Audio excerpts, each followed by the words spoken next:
Today, we're going to look at physics, and our topic will be waves in physics. The concept of wave is quite simple, might look tough, but we're going to start everything from a very basic and simple concept. So when we talk about waves generally, wave is just the term that we give to a kind of phenomenon that we cannot see, we cannot feel it.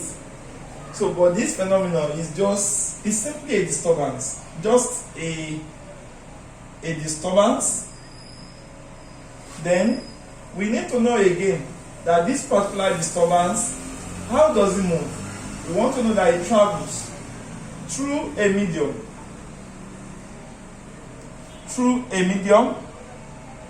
Then also we need to know that it transfers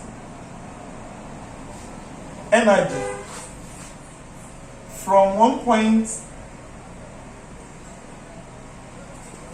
to another. Then we need to understand that it does not cause a permanent displacement.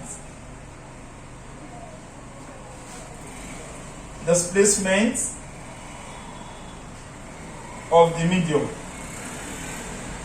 So this is a very basic concept of the idea of what we call a wave.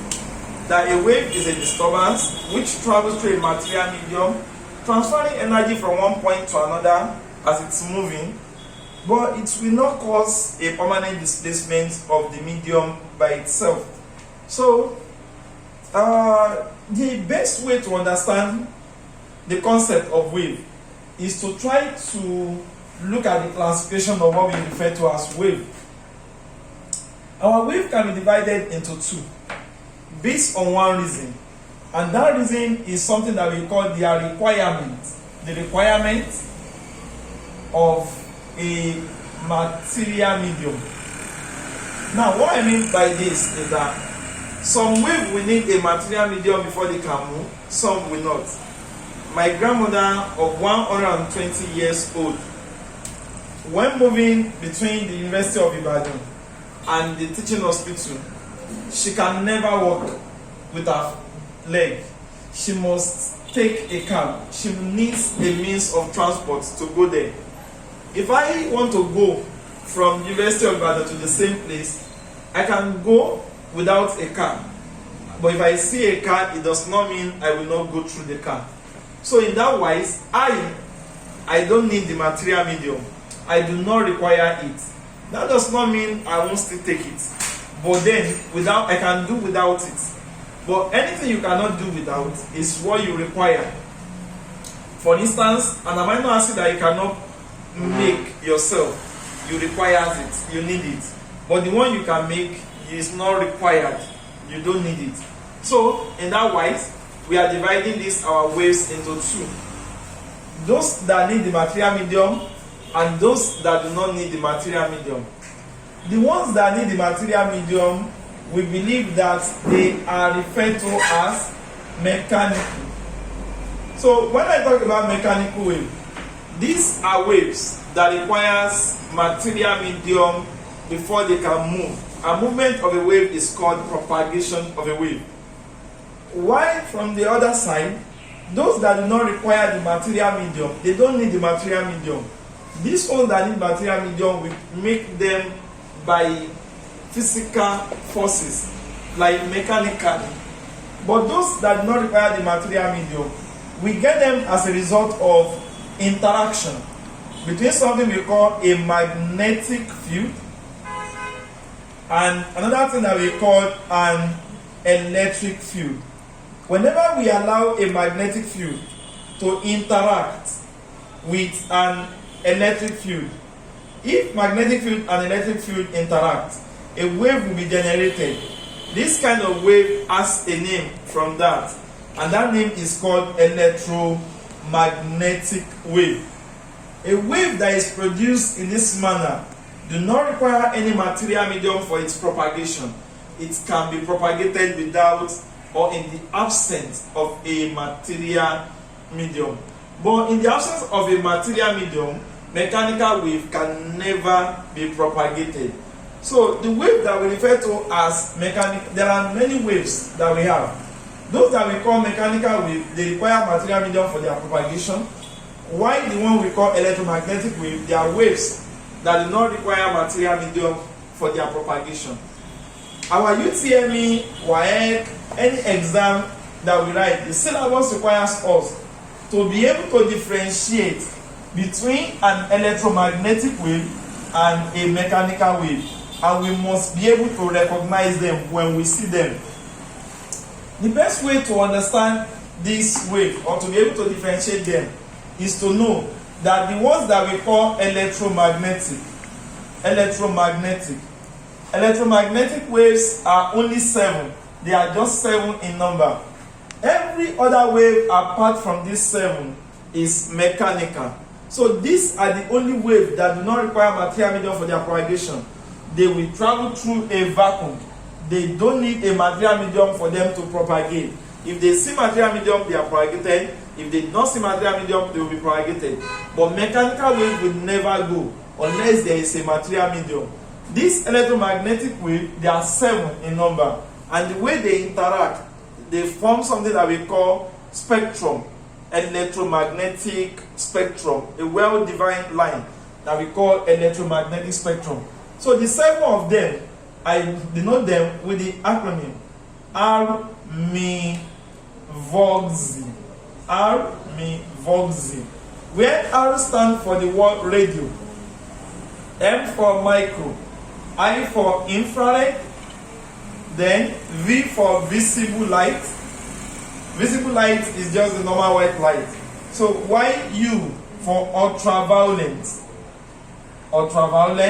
X for X-ray, and this Y, because Y looks like gamma, like symbol, the Greek alphabet gamma. So that's why I'm using Y. So therefore, this Y should be gamma radiation. So among these 7 that I put here, these electromagnetic waves, they are just 7 in number. R, me, VOG-Z. R, me, VOG-Z. That will enable you to remember the arrangement.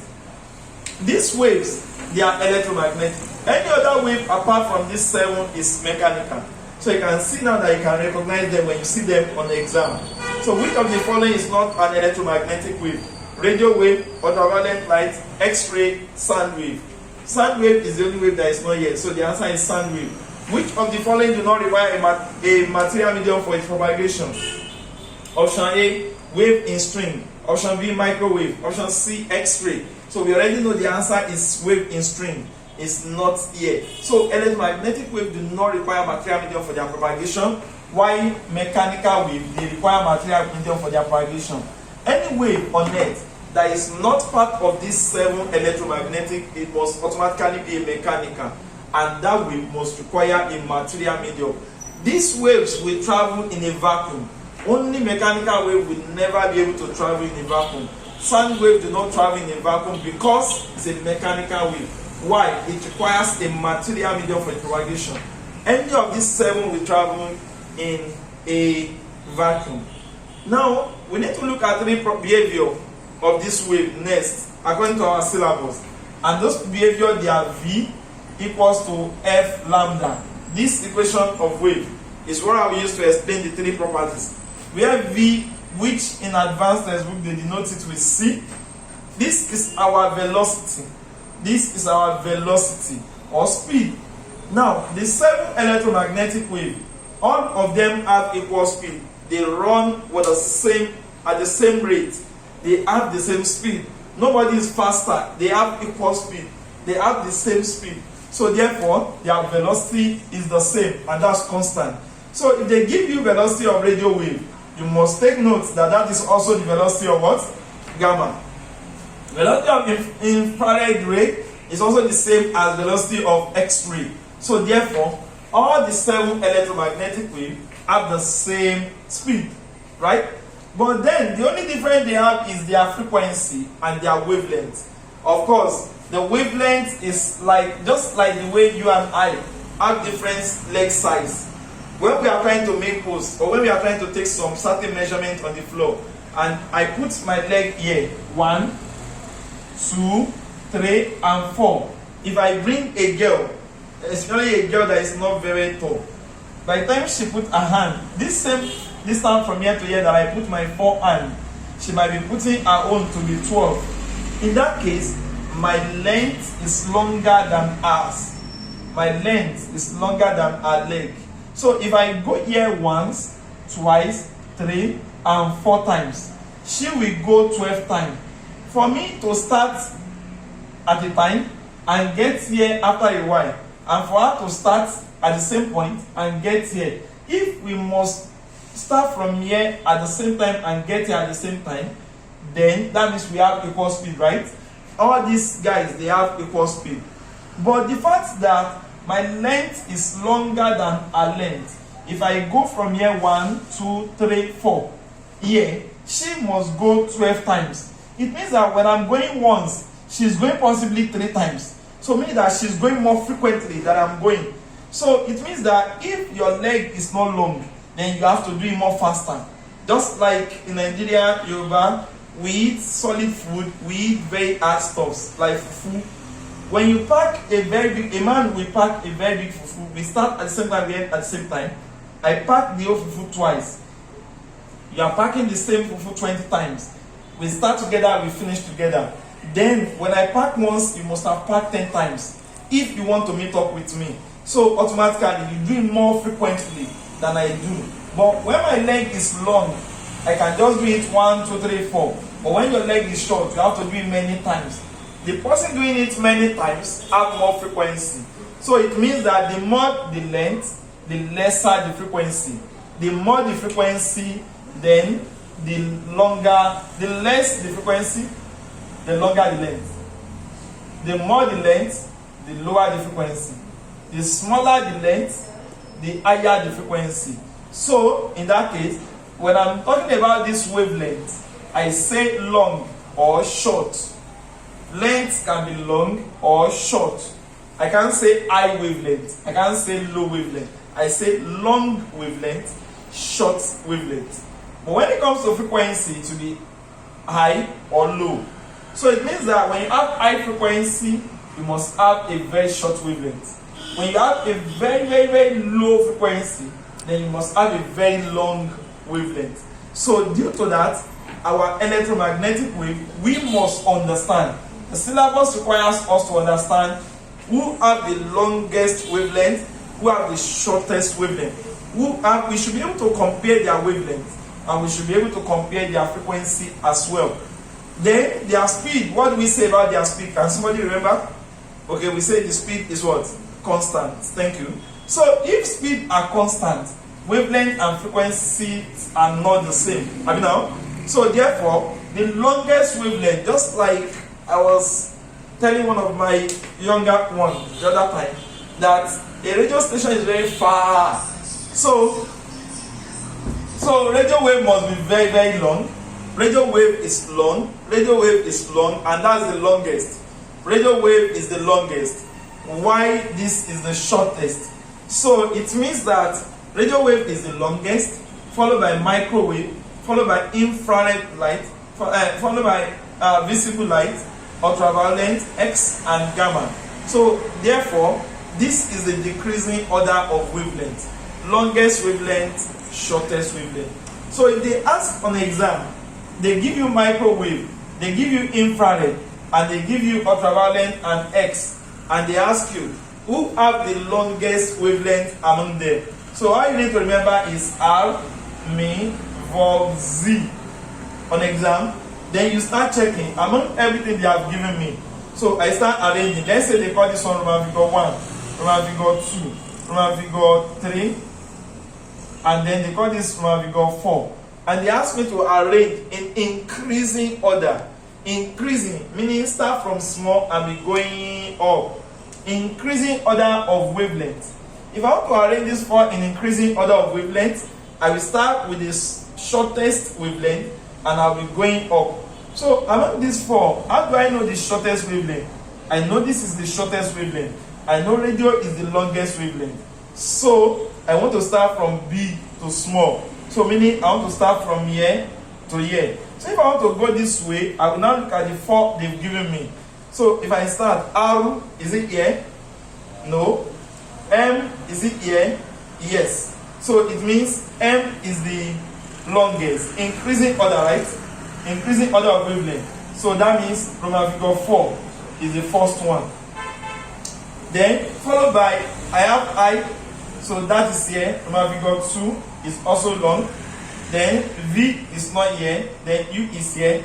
That's Roman figure 1. Then X, oh, then that's Roman figure 3. So this is the increasing order of wavelength.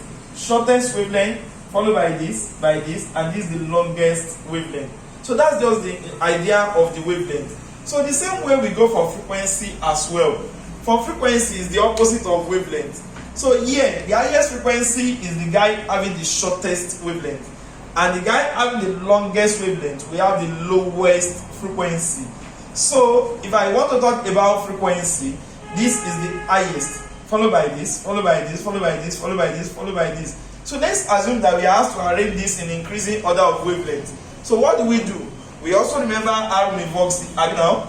If we are going increasing order of wavelength, meaning from smallest to the biggest.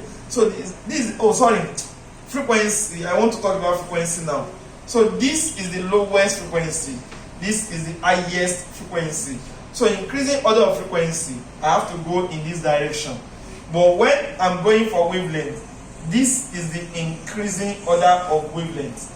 But if I go for frequency, this is the increasing order of frequency. So this is the increasing order of wavelength, and this is the increasing order of frequency. So if I want to arrange these guys in increasing order of frequency, so who have the highest frequency? Who have the lowest? I must start from lowest to highest because I'm going increasing order. So it means I must go from here to here to here, and I must search that way. So in increasing order, who will be the lowest wavelength, lowest frequency? That will be radio, but I don't have radio. I have this, yes. So increasing order of wavelength. So the first person to appear in my correct option must be IV, increasing order of frequency. Then after micro, then infrared, yes, that's 2, must come. Then after that V, I have U, yes. Then lastly X-ray, that's 3. So this is the increasing order of frequency for what they've given me. So this is how they test us on that in our exam. So our electromagnetic wave, there are 7 once again. All of them have equal speed. Radio wave have the longest wavelength. Gamma have the shortest wavelength. Radio wave, gamma ray have the highest frequency. Radio wave have the lowest frequency. Our wavelength is measured in meter because it has to do with length, long or short. So the unit here can be meter, it can be centimeter, anything meter goes there. But our frequency is talking about how often we do things within a particular time. Meaning, let's try to use a basic idea to illustrate what I mean by frequency. Let's assume that we have decided to eat. Then I take the first spoon, then I take it to my mouth. Then I return my hand back into the plate. That means I have completed a circle. Meaning I start from here, then I take the spoon to my mouth, and I return the spoon back into the plate. So we use the term circle. If I complete one circle or one oscillation, the time it takes me to do this, 1 period. But how many of these cycles do I now complete within a particular time? I will call it frequency. So I'll be using this F to denote frequency. Then number, if I do this thing 1, 2, and 3, the number of cycles I've completed is 3 in that sense. Then the time given to me if I am considering how many circles I've completed within 1 second. 1 second is the unit of time. So therefore, frequency is therefore defined as the number of circles we have completed in a unit time. Number does not have a unit. Therefore, frequency equals to no unit over what's unit of time? Second. So nothing is 1 in that case over second. So if I do 1 over second, then 1 over becomes bar. So that will be second by 1. So that means the unit of frequency should be what? Per second. In order to honor one of our men that we call his name Enrich Art, we now say, okay, let's give the unit of frequency to Enrich Art. Therefore, frequency can also be measured in hertz, Hz. So that means hertz also means per second. So these are the 2 units that we use here. So as a result of that, we have been able to describe fully the basic characteristics of the electromagnetic wave. We look at the frequency, the wavelength, and the velocity. So any other wave apart from these guys is a mechanical wave. All the waves that we have here, they all have equal speed, but they don't have the same frequency or wavelength. So you need to rearrange this thing very well and attempt questions that look like that. Then anyone you do not get, you can post that so that we discuss it together. But I think from this basic idea of Voxy, you should be able to arrange the 7 electromagnetic wave properly, and you get all the question under that. So the next concept that we want to do again is still about classification. So you can see, even if you want to teach the concept as a teacher to your students, you can start by saying, okay, what do we understand by wave? After you give us the definition of wave, you can now tell us that, oh, we need to classify waves. That makes a lot of sense. Based on what? Based on the fact that some requires a material medium, some do not require material medium. The ones that require material medium, they are what? Mechanical. The ones that do not require medium, they are what? Electromagnetic. How do we recognize them? Electromagnetic are 7 in number, while any other one apart from those 7 is mechanical. Electromagnetic can travel without a material medium, therefore they can go in vacuum. Mechanical cannot go in vacuum. Sound wave cannot go in vacuum. Electromagnetic can go anywhere. Then the speed of electromagnetic wave is very, very high, and all the 7 of them have equal speed, but they don't have the same wavelength, they don't have equal frequency, and we denote the 7 with Voxy. So that's that. So the second idea again is still to classify waves, but now we are not classifying this wave based on requirement of material medium again, of course. So what we are using now is the fact that, you know, we say the wave is a disturbance, right? And it always passes through a material medium. So let's look at it this way. Let's assume I have a string this way. Okay? And I decide to tap the string from here, from this point A. What will happen is that the string here will, if I put rings in this string, what will happen next is that the ring here will go up, and later it will come down. Then it will start going up and coming down. But you know, I disturbed here, I tapped here. But before you know it, this plate will start vibrating. It means that the disturbance actually travel this way. Upon hitting this stick, they will come back again. So this is how wave moves. The movement of wave, I'm going to call it a name like this. I'm going to call it wave motion. I'll call it wave motion. When you look at the particles of this thing, they are moving up, they are moving down. They are moving up, they are moving down. So it vibrates up and down, up and down. So I'm going to call that particular one, I will call it particle motion. So you can see that there are 2 motions here now. There's a wave motion and there's a particle motion. The relationship between these 2 motions is what enables us to transfer waves into 2 now. According to the explanation I gave here, the wave goes from left to right, right to left, while the particles go up and down. So therefore, if you look at that, the particle motion is up and down, the wave motion is right and left. This looks very much like C. Therefore, we call this kind of wave a transverse wave. So what do we understand by a transverse wave? A transverse wave can be defined as a wave whose wave motion and particle motion are perpendicular to each other. That's the basic concept. Now let's assume that we have a bike. In bike, there is something like this that we possibly call a string. When you sit down or you press this string, the string compresses down together and relaxes again. So the compression and relaxation of this string, we can call it the particle's motion. But when you sit down here, you actually disturb here. The disturbance will eventually transfer here.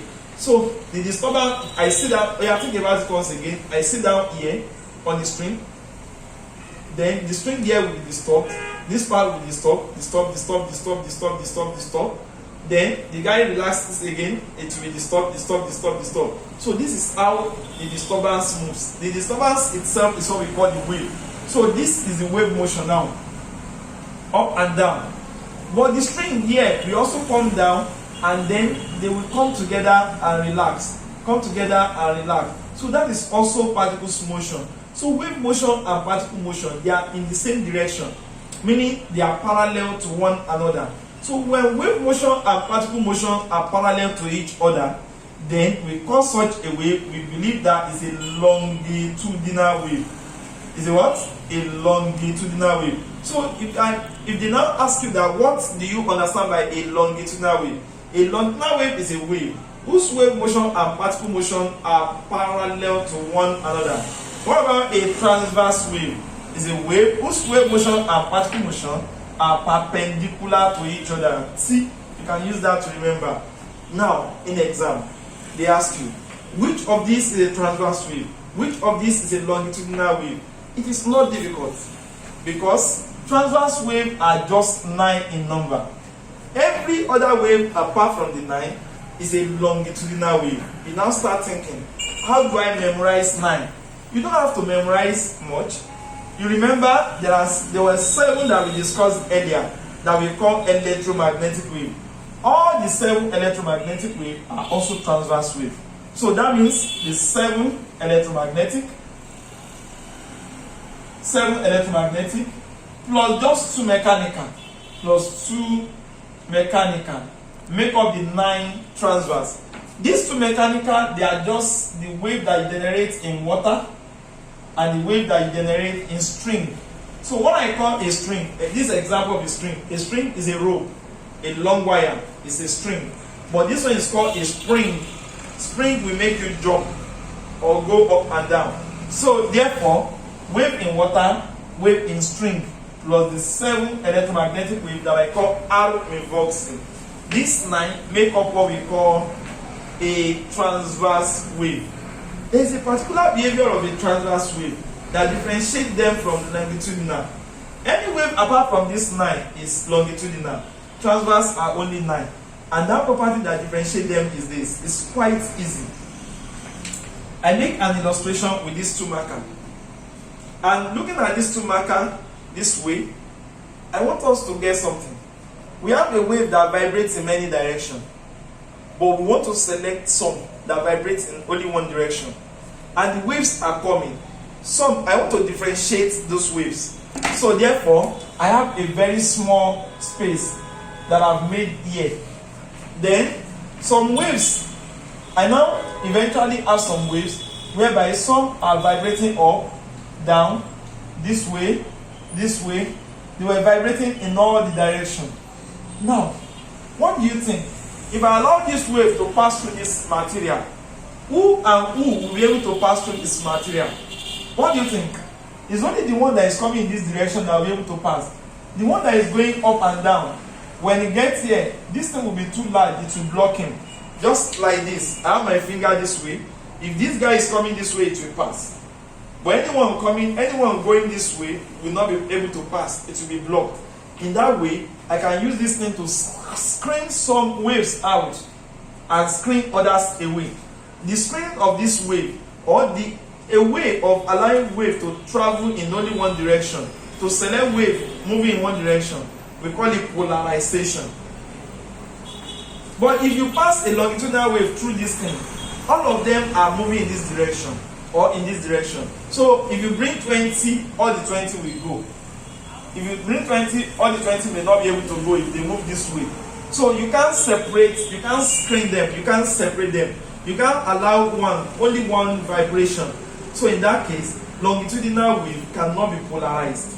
Only transverse wave can be polarized. So these are the questions they ask here. Number 1, all transverse waves are electromagnetic. Is that true? No. Why? Transverse are 9, electromagnetic are just 7 out of those 9. Okay, let's go. All the 7 electromagnetic are also transverse. Correct, that's true. All transverse waves are electromagnetic. No. Water wave is a mechanical, wave in string is a mechanical. So that's about the question that we have here. So if you remember the way we started, when you want to teach this idea to a friend of yours, you start by saying the meaning of a wave, then you classify wave based on the requirement of material medium: mechanical, electromagnetic. Mechanical require material medium, electromagnetic does not. Electromagnetic are 7. They have high speed. They are Mivoxy. They have wavelength, velocity. Every wave have that, but then all of them have equal velocity, but different wavelength and all. Then we classify our waves again into 2 based on the motion, the relative motion between the particles and the wave itself. So wave motion, particle motion. When the wave motion and particle motion are perpendicular, we call it a transverse wave. And transverse wave are 9, while electromagnetic wave are the rest. No, sorry. While longitudinal wave are the rest. So when wave motion and particle motion are parallel to each other, we call it longitudinal. But when the wave motion and particle motion are perpendicular, we call it a transverse wave. So the next idea and concept is we're going to look at basic graphs that we have under wave. So we meet in the second part of the lecture. Question for now. Class dismissed.